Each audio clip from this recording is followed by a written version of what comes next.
start with the Ja Morant injury, Brendon. He's going to have surgery on a torn labrum. He is done for the year. This now just feels like a lost season for the Memphis Grizzlies.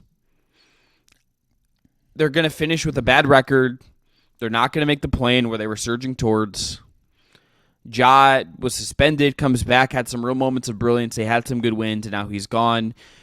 You don't get a lot of real tangible data on how adding Marcus Smart to this group really all functions together. Certainly some positives, I think, the last couple of weeks, but it's not enough to, I think, really draw big conclusions about how you build going forward. None of your young guys, I think, have really popped on top of that. It's been a very just blah year for them in so many ways ever since they get out of the playoffs last year, and then all the Ja stuff, and then now this. This just feels like one of those years I think they got to throw it in the trash and come back next year. Hopefully Ja's healthy by the start of the next season. You figure out your roster. I think there's some interesting decisions to make as they go ahead here. But am I being too harsh in this case about saying that this is a lost season for the Memphis Grizzlies? Of course it's lost. They were like 6-19 or something when he came back. So if they even just did that again, they're not going anywhere. And I think when that reality hits for any NBA team, that's a situation where it absolutely makes sense to tank, right? So I don't think tanking means trading Bane or Jaren Jackson, but everybody else outside of those two and Ja, I think you're in a position now where you have to contemplate what the trade market could look like for them, and I think that's the place I start. Kennard, Marcus Smart, gone. Come one, come all. Well, can we talk Give about us your best offer? Let's talk about the Smart part of it, because I could see a world where you don't want to trade him because you believe he's important to you culturally. That same reason you got him in the first place, right? Yeah, and I don't think this team next year is going to come back and be like, okay, we had lost last year. Let's now slide back to some degree. We traded Marcus for picks and what, like, if you trade Marcus, you're then having, I think, to make another move with what you get for Marcus, which I think is kind of a tricky line to walk there. There's not a lot, I think, that you can kind of nail right. Certainly, I don't think there's certainly, I think, some risk in just keeping Marcus Smart and just not trading him to a team that could give you something. Contract-wise, you do have him for 2 more years anyway, so it's not like you're in a rush, and it's at a pretty decent and he's number. Affordable. It's affordable. It's $20 million next year. There's $21.5 the year after. That's pretty reasonable in this current cap situation. So I just don't know if I would be in a rush to him. Kennard, let's get the bidding in. Let's get what I can get for Kennard now and a lot of other stuff. But I don't know if I would be so sure that it's the right move to trade Marcus Smart right now if I'm them. So Kennard is a nice one because he's technically on an expiring contract. The team that acquired him could either decline his team option at 14.8 or maybe they value it, but it gives the receiving team some flexibility. I'm not convinced he is a deep round playoff guy, so I don't know what exactly. It seems like shooters like that, Chris, end up going to mediocre teams more often than we realize because they kind of want a floor raiser for their maybe first-time playoff group or something like that. I don't think we often see like a huge bidding war for those types of players, even though we think of them, all these teams are one shooter away. It's like, okay, but how much are they really going to give up? I think Smart, to me, that's what I was getting at too. I don't think it's trade Marcus Smart tomorrow or even force yourself into a corner where you are dead set on dealing him. But I just look around the league, and whether it's the Lakers, the Mavs, the fact that he is pretty similar to some of these guys we're starting to see, like a Drew Holiday or Utah with Chris Dunn, this like trend of using these somewhat offensively limited, smaller players who can guard up as pseudo forwards. I just look at that trend and the value of players like that and think Smart could do that for any contender, and I think I would be pretty excited about it. So I could see some significant offers coming their way to maybe even get them above what they gave up for him in the first place, and then I think it could be worth it. But yes. I think that brings us to the bigger question, which is their own pick and their own plans for this summer and what direction they want to take the roster, because they're probably headed for a middle of the first round pick, or middle of the lottery pick, I mean to say, maybe at worst. I mean, I don't know if they'll really crack into the kind of worst 4 teams in the league that have already had a head start on them getting to the top of the lottery. But let's say they get even the 7th pick. That's pretty valuable, even in a weaker draft class. Do you use that to draft somebody and get yourself another young weapon to improve a roster that I think we frankly all kind of know is bumping up against its ceiling? Or does that give you maybe the best available type of asset in a potential star trade in the summer? It's kind of a lot of ifs and hypotheticals, Chris, but I guess in a vacuum, do you prefer a veteran star for this group or another young developing star that can maybe extend their window? So Brendon, when we started thinking about doing this and started thinking about this pick, I think there's obviously just a clear idea to trade it for something more established and go get the thing you've needed and just pay for it and just accelerate that in a real way. Mm-hmm. And I do think there's some risk in that. There's also some risk in keeping the pick and doing it that way. I think 2 timeline stuff and getting someone who's not ready when Ja and Jaren and those guys, they're not on the clock per se, but it's time to kind of accelerate it. But then I also went and looked at big boards. Rafael Barlow's at Substack, a bunch ESPN's, obviously, a bunch of other ones. And if it's Matthias Buzelis, if it's Ron Holland, if it's some of these other forwards that are going to be in the lottery that maybe have also slipped a little bit and aren't going to be the best guy in this class, that probably aren't necessarily going to be the number 1 pick or anything like that. Yeah. I think there's a world where let's say you're at 6 and there's a chance 1 or 2 you could pick between 1 or 2 of those guys, or even just one of them is there. That's a really good chance you just get a blue chip guy who's going to be in the positional body size type you're kind of looking for in this team. Like and if you think about what they need, okay, we kind of think OG Anunoby's off the board.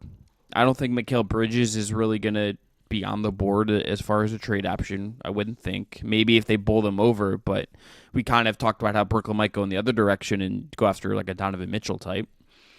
What other player that's like and again, someone will come available, but for what they need, it's just that's also kind of a thin line to me of a balancing act. You figure out what you're going to need. So I would be tempted to keep the pick and not rush to trade it right now. Certainly wouldn't trade it at this deadline. I'd be waiting until to the draft or closer to, and seeing how the board breaks, do some scouting, and if someone that you like, whether it's Holland or someone else, is going to be there, maybe you just take that guy and you bank in your development, and you go swing on a higher level prospect than you have so far to fill this need that you have on your roster right now. And that'd be another reason you want Marcus Smart around and maybe mentor this young guy coming into the league. I would tend to agree with you. It just sucks that this happened in a year where the draft class is thought to be a little weaker. And even the guys that you're talking about are guys who were at the top and have now fallen. Yes. And that can be good or bad. But Holland and Buzelis, both Ignite guys, were supposed to be competing for number 1. Mm-hmm. And so you're kind of taking like the stock fallers in what was already not a great draft. You know what I mean? So that would give me pause. The other thing that would give me pause, frankly, is if I'm Grizzlies ownership, why do I trust this front office to nail this pick? Yeah, I mean, the other outside question of Bane and Jaren, but we've gone through that. The recent history is not great, and they've been picking at the end of the first round. I get it, but would it be crazy if they fired the general manager? I don't really know why you would, except for the pressure of nailing this offseason and wanting the right person to be at the controls. I don't know. I'm just putting that out there that these types of franchise-shifting off-seasons tend to come with a lot of pressure and sometimes more change than we're expecting. So wouldn't be the craziest thing if they shuffled some part of the front office in order to make this pick, because the scouting past of this franchise is a little checkered recently, whether that's David Roddy or Zaire Williams or whatever one Jake LaRavia, whatever one you want to point to. So a shaky draft. picking outside the top 3, outside the top 5, but a lot of pressure to nail the pick. That's not an easy path to walk either. Yeah, I mean, like, you could extend that, I think, that logic to Taylor Jenkins as well. Like, do they just say, okay, it's time for a reset? And that's not totally fair, but that's the business. See, that of the one, NBA. I just think, like, you have a question in here on our notes of what is this year proven? I think it's proven he's a really damn good coach. Yeah, because I agree. They have no reason being nearly as competitive even as they have been at times. And the way that he has kind of pushed the right buttons with the rotation to me and at least gotten enough from enough guys to be competitive, like, imagine where they'd be with a bad coach. Yeah, 100%. I'm with that more than I am the other way. It's sometimes stuff just happens, and I don't. That's not always fair. Yeah. It's just do they just decide to say, okay, we need something entirely new? But and it wouldn't be super fair to him to be quite honest if they did end up going that route. No. I think aside from that, the other thing, Brendon, the other thing that I think we've learned is that Desmond Bane's legit.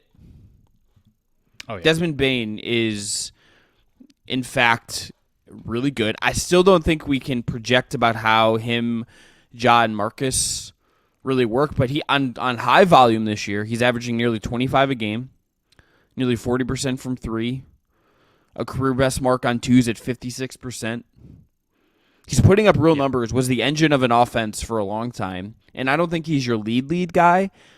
But this is just, I think, now of a guy I feel better about than I did coming into the year that has taken some kind of a step forward. And that is something. How he gets to flex it the rest of the year will be interesting. How much they want to push Jaren Jackson Jr. on offense will be another part of this equation as well, I think. And it's not, look, it's not like this offense has been unbelievable this year. Like, they're 30th in offense. Like, this team has been, when they've won games, it's been defensively more than anything else. But raw counting set wise and how it looks, I think Bane's been legit, and I think you'd want to push that, and I think you want to push Jaren to learn more about both of those guys on the offensive side the rest of the way. That's kind of where I look and what I feel like we've learned so far. Yeah, more of the same. More of what we saw when Ja was suspended. Now he's injured, but it's going to be the same recipe. They're going to be relying on those two guys a lot and lose a lot of games, but I think those reps will be valuable. I mean, the thing with Bane is just the numbers that I would look at are his true shooting percentage is almost the same as last year, despite a 2 percentage point increase in usage, hardly any increase in turnovers, and an 8 percentage point increase in assist rate. So he took on significantly more responsibility. His field goal efficiency and his turnover to assist ratio efficiency stayed the same. That's all you could ask for, and he's a guy. He's more than earning his contract and everything else. I think what they need to kind of combine the two forks of the conversation that we've hit on, they need somebody. I mean, Mikal Bridges would be perfect, but he'd be perfect for every team. I think that they need somebody who, like, they need what OG thinks he is, right? Like, that's probably the best way to put it. They need the OG Anunoby that wants $40 million a year and thinks he's worth that and might very well be. Who the hell am I to say he's not going to be worth that? But that's what they need is a 3-and-D plus type of player, and those are literally the most irreplaceable, valuable types of guys in the modern NBA. So, welcome to the club, Memphis. You and everybody else needs one of those. But, like, imagine if they had somehow drafted J-Dub. That's the type of player that they have been waiting for, and I think it has to be better than just somebody who can defend and make threes. It can't be Dorian Finney-Smith, right? It has to be a much better offensive player than that, and I think they need that because you said that their offense was awful this year. It certainly was. Their offense has been mediocre at best every year. In the playoffs, so that's especially. A problem. Yeah, that's a problem even when Ja's around. So definitely very big summer for them with a lot of different options. Suspect we will not be talking about them very much in the future. So we'll be talking about them in the next segment after this one. So maybe then we'll be done after that. Yeah, then after January 10th, it might be closer to draft season. Or if they maybe they do something crazy at the deadline. Who knows?